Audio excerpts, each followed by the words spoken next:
Hi guys, எல்லாருக்கும் வணக்கம் guys. இந்த வீடியோவில் நம்ம என்ன பார்க்க போகிறோன்னா, இந்திய அணி இதை பண்ணால் மட்டும் போதும், கண்டிப்பாக அவங்க ஆஸ்திரேலியா எதிரான பார்டர் கவாஸ்கர் டிராஃபி தொடரையும் வெல்லுவாங்க, ஐசிசி டெஸ்ட் சாம்பியன்ஷிப் ஃபைனலுக்கு போவாங்க அப்படின்னு சொல்லிட்டு முன்னாள் நியூசிலாந்து அதிரடி வீரர் மற்றும் இப்போ இங்கிலாந்துக்கு தலைமை பயிற்சியாளராக இருக்கும் பிராண்டம் மெக்கலம் பார்த்தீங்கன்னா இந்திய அணிக்கு ஆதரவாக குரல் கொடுத்துருக்காரு. இந்திய அணிக்கு ஆதரவாக சில பல கருத்துக்கள் அட்வைஸும் பண்ணியிருக்காரு.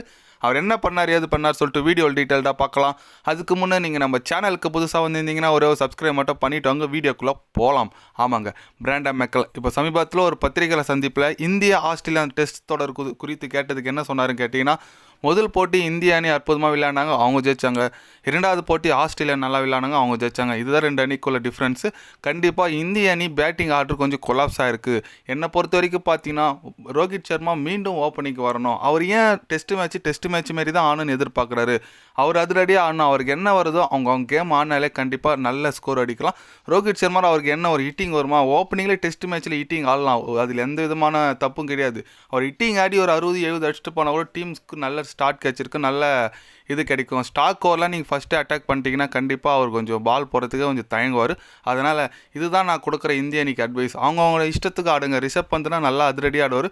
அவங்க கேம் அவங்க ஆடினாலே கண்டிப்பாக இந்திய அணி இந்த தொடரே வெல்லும், ஐசிசி டெஸ்ட் சாம்பியன்ஷிப் ஃபைனலுக்கு தேர்வாத்துக்க வாய்ப்பு இருக்குது அப்படின்னு சொல்லிட்டு ஒரு அட்வைஸ் சொல்லியிருக்காரு. அதாவது என்ன சொல்கிறாருன்னு கேட்டிங்கன்னா, ரோஹித் சர்மா மீண்டும் ஓப்பனிங் வரணுமா, ஓப்பனிங் அவர் இந்த T20 மோடிலே ஆடணுன்னு சொல்கிறாருங்க. ஏன்னா ஃபஸ்ட்டே ஸ்டாக்லாம் அடிக்க ஆரம்பிச்சிட்டா கண்டிப்பாக அவர் கொஞ்சம் மனசு விட்டுருவார். அது ஒரு விஷயம் இருக்குது. இருந்தாலும் அவர் சொன்ன மாரி ஹிட்மேன் கொஞ்சம் அடிக்க ஆரம்பித்தானா அவர் சொன்ன மாதிரி 60-70 அடித்தா கூட போதுங்க. நல்ல ஸ்டார்ட் கிடச்சிச்சின்னா அதுக்கப்புறம் வர விராட் கோலியோ அது ரிஷப் பண்டோ அதுக்கப்புறம் கேஎல் ராகுல் யார் வந்தாலும் அவங்களோட கேம் நார்மலாக ஆடி நல்ல ஸ்கோர் 300-400 போகிறதுக்கு நல்ல வாய்ப்பு இருக்குது. அதனால் கண்டிப்பாக இந்திய அணி பிராண்டம் மெக்கலம் சொல்லியிருக்கிற இதுவை ஃபாலோ பண்ணால் நல்லாயிருக்கும். ஏன்னு கேட்டிங்கன்னா ரிஷப் பண்ட்லாம் பார்த்தீங்கன்னா அதிரடி ஆடுற பிளேயர். அவரோட கேம் ஆட்டாலே போதும், கண்டிப்பாக இந்திய அணி நல்ல ஸ்கோர் எட்டும். அவர் கொஞ்சம் விக்கெட் வேறுனால தான் ரிஷப் பண்ட் கொஞ்சம் வச்சு ஆடுறார். இல்லைனா அவர் வந்தார்னா அவரோட கேம் அடிச்சு ஆடுறது தான் வழக்கம்போல். ரன் இருந்துச்சுன்னா ஸ்கோர் போலில் அவர் ஆட்டோமேட்டிக்காக ஆடி ரன்னு நல்லா ஏற்றி விட்டு போயிரு.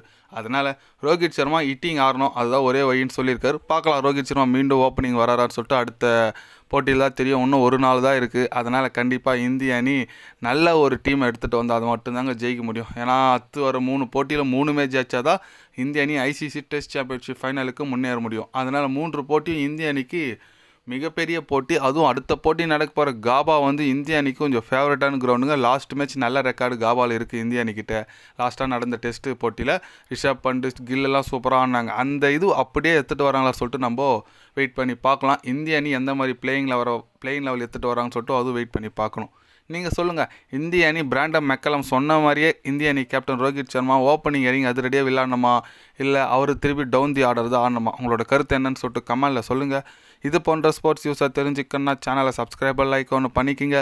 கண்டிப்பாக கிரிக்கெட் பற்றி day by day channel update வரும். மறக்காமல் சப்ஸ்கிரைப் மட்டும் கொஞ்சம் பண்ணி வச்சுக்கோங்க. நன்றி, வணக்கம்.